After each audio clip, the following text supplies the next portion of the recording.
Everyone, again we are going to see the three important questions and करना है right. This is very very important. एक बार आप इस exam में आ चुके हो सो अब क्लियर करके बाहर निकलना है, क्योंकि यहाँ से अगर वापस जाओगे, फॉर एग्जांपल वापस जाने का मतलब है आप 3-4 साल इस एग्ज़ाम के अंदर already you have given. Okay, after 3-4 years of your crucial stage, आपका जो ये टाइम है ये स्कूल कॉलेज का टाइम नहीं है. इस टाइम पर यू हैव टू अर्न और you have to risk your life right. तो आप रिस्क लेने के बाद फेल होके जब वापस जाओगे तो you have to start anything from the ground zero.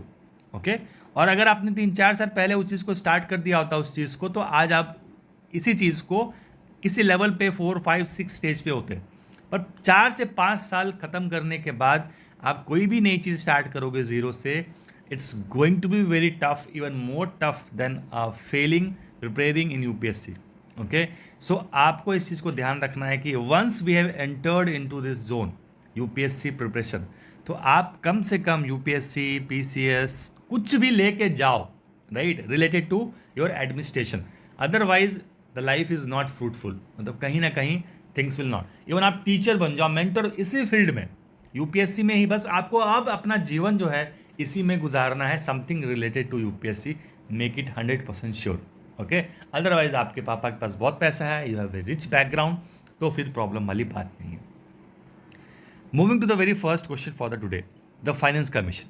Okay, now if you see the questions asked are first of all not simple at all.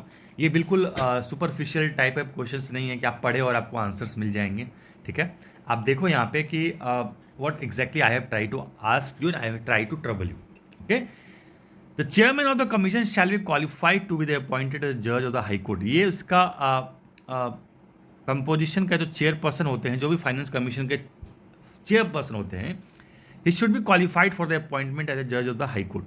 ठीक है, any member of the commission can resign his office by letter address to the president. समझ में आया? Simple statement है. Third statement is member of the commission once appointed can only be removed after the resolution is passed by the parliament. एक बार member appoint हो जाते हैं finance commission में, he can only be removed after the resolution passed by the parliament. अब आप जब इसको देखोगे, which of the following are the correct statement, आप देखिए यहाँ से number of statement correct here. A only one, कोई एक स्टेटमेंट गलत है, दो इनकरेक्ट है. अब आप कोशिश करो ये भी जानने की कौन सा एक सही है, कौन सा दो गलत है ना, after showing you the answer. अगर आप इसका आंसर चाहिए और कॉन्स्टिट्यूशन को ध्यान से पढ़े, this is very very important concept here, कि आप जाके ध्यान से पढ़ोगे, you will find here the parliament may by law determine the qualification which shall be requisite for the appointment as the members of the commission and the manner in which they shall be elected. ठीक है, parliament को constitution ने ये काम दिया है under article 282 कि आप एक एक्ट बनाइए, एक लॉ बनाइए, किसके लिए? Qualification of the members of the appointment of the members of the commission. ठीक है, तो पार्लियामेंट ने क्या किया? पार्लियामेंट ने लॉ बनाया. ये बहुत इंपॉर्टेंट कॉन्सेप्ट है पॉलिटी का. तो पार्लियामेंट ने क्या बनाया? पार्लियामेंट ने लॉ बनाया, finance commission miscellaneous provision act 1951. अभी इस एक्ट के अंदर जितने भी मैंने सवाल आपसे पूछे हैं, इस एक्ट के अंदर के चीज़ें हैं. सो सबसे पहली चीज़, अगर एज पर द कॉन्स्टिट्यूशन अगर जोड़ दिया जाए इन तीनों में, तो ये गलत हो जाएगा. ठीक है, क्योंकि ये कॉन्स्टिट्यूशन का पार्ट ही नहीं है, ये तो इसका पार्ट है, एक्ट का है. तो आप पहला स्टेटमेंट देखो, क्वालिफिकेशन. यहां पे अगर देखोगे, and the four others member, chairman का क्या क्वालिफिकेशन होना चाहिए? From the among the person who have had experience in public affairs. Okay, and four other members shall be selected from the among the person who. अब चार ये जो members हैं, जो चार finance commission chairperson plus four other members होते हैं, इनके लिए ये क्वालिफिकेशन है, ही किसी shall be qualified to be appointed high court. ये चेयरमैन के लिए नहीं है. ऐसे तो आपको दोनों ही नहीं पता था, लेकिन मैं आपको बता रहा हूं कि चेयरमैन के लिए कोई बहुत बड़ी क्वालिफिकेशन की जरूरत नहीं है, उनके मेंबर्स के लिए है. राइट, तो उनके मेंबर्स के लिए चार हैं और चेयरपर्सन के लिए experience in public affairs, that is enough. तो पहला स्टेटमेंट गलत. दूसरा देख लीजिए, term of the office of the members, इस एक्ट के अंदर ही लिखा हुआ है ये चीज कि रिजाइन करने के लिए address a letter to the president resigns his office. Okay, तो this second statement is correct. जो हमारा सेकंड स्टेटमेंट था, that is correct. Okay, now third statement is also incorrect, because if you see the disqualification देखिए, तो ये चार condition दे रखी है डिस्क्वालिफिकेशन का. ऐसी कोई भी क्राइटेरिया नहीं है जो कि अपॉइंट होने के बाद अगर आपको डिसअपॉइंटमेंट करनी या उनको डिस्क्वालीफाई करना है तो उसके लिए रिजोल्यूशन पास करने की ज़रूरत है पार्लियामेंट में। As per the third statement, no resolution is needed. ठीक है, तो ये भी, तो आपका सीखने वाली बात ये 3 स्टेटमेंट के अलावा भी ये ज़रूरी था कि ये एक्ट के अंदर ये सारी चीज़ें लिखी हुई है और ये एक्ट का बनाने का जो पावर है that derives from the constitution. ठीक है, समझ में आ गया, पार्लियामेंट ने एक्ट बनाया। Okay, now moving to the next question. अब ऐसे क्वेश्चन जब आएंगे आपके एग्जाम में, डीआरडीओ, एम्स, ठीक है, एचएएल, तो आपको इन बॉडीज़, ये बॉडीज़ बहुत इंपॉर्टेंट रोल अभी प्ले कर रहे हैं इंडिया के बहुत सारे जो क्रूशियल सेगमेंट्स हैं, चाहे वो स्पेस डिपार्टमेंट हो, मिसाइल डिपार्टमेंट हो, उन सब में इट्स अ टोटली एयरक्राफ्ट बहुत इंपॉर्टेंट रोल प्ले कर रहे हैं डीआरडीओ, ये सब। तो आपको बिल्कुल इनके बारे में जानना पड़ेगा कि इनका ये इवोल्यूशन कहाँ से हुआ।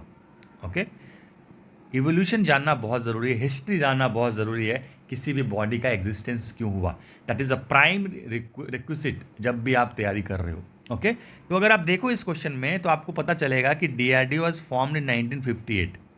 ठीक है, नो एक्ट इज देयर, कोई एक्ट नहीं है, no act has been passed to form this body. जैसे एम्स है, एम्स इंडिया फॉर्म हुआ है, कोई एम्स एक्ट है 1952 something like that, I am not remembering the actual date. तो डीआरडीओ का भी एक एक्ट है, सॉरी एक्ट क्वेश्चन में पूछा है पर ये गलत है, क्योंकि डीआरडीओ फॉर्म जो हुआ है that is with the amalgamation of the already functioning technical development establishment और DDP and DSO. Okay, no act is there. तो पहला स्टेटमेंट जो हमारा वो गलत है, ये तो आपको पता होगा, it comes under the ministry of defence, government of India. Okay, now um इसका ईजी है, it aims to empower the nation with the state of indigenous defence technology and system. बिल्कुल क्लियर है एम जो है इसका। Okay, ना vision जो इसका क्लियर है बिल्कुल।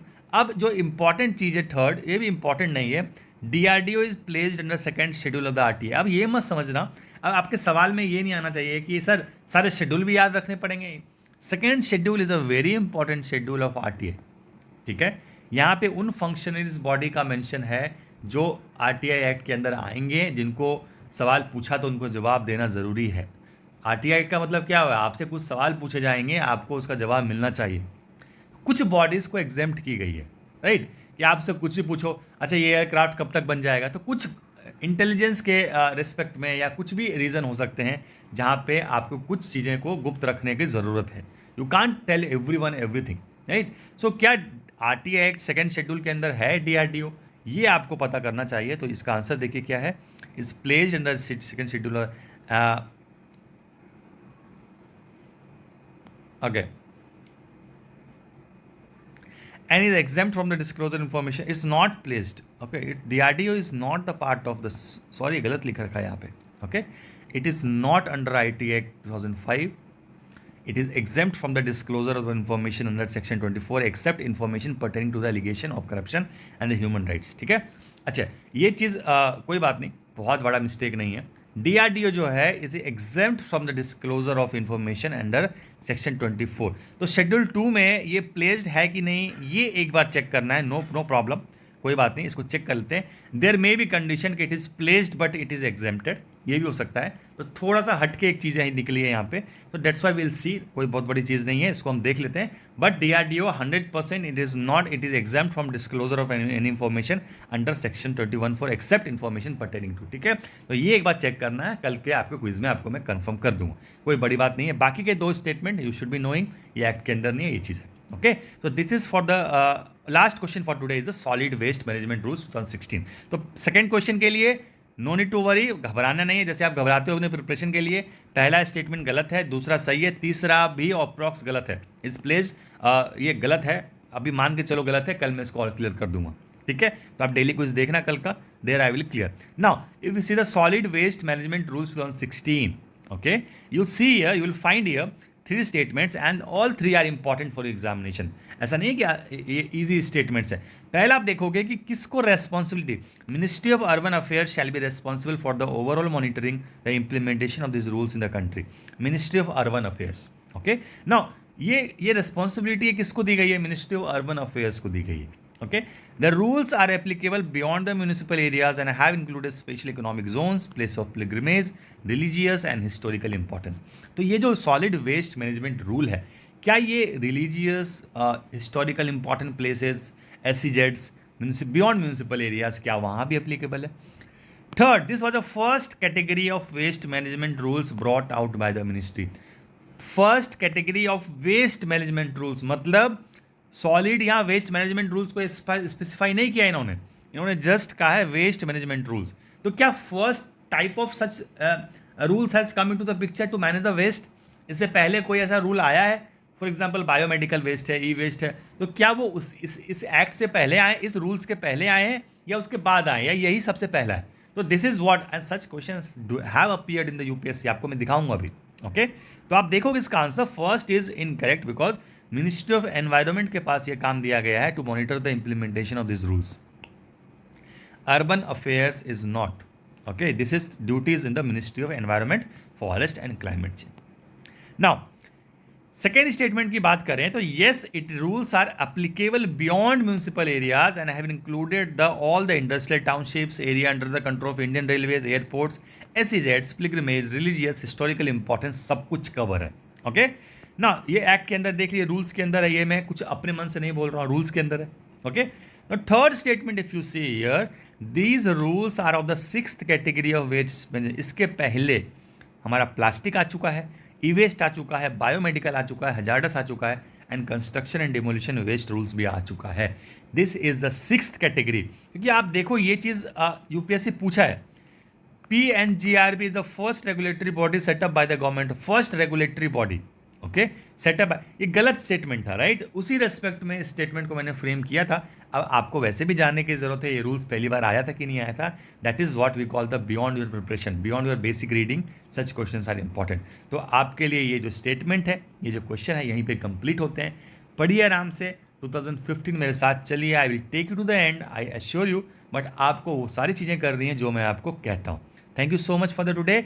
सेकेंड क्वेश्चन का जो थर्ड पार्ट है, that will give a clarity tomorrow in the very first, in the beginning.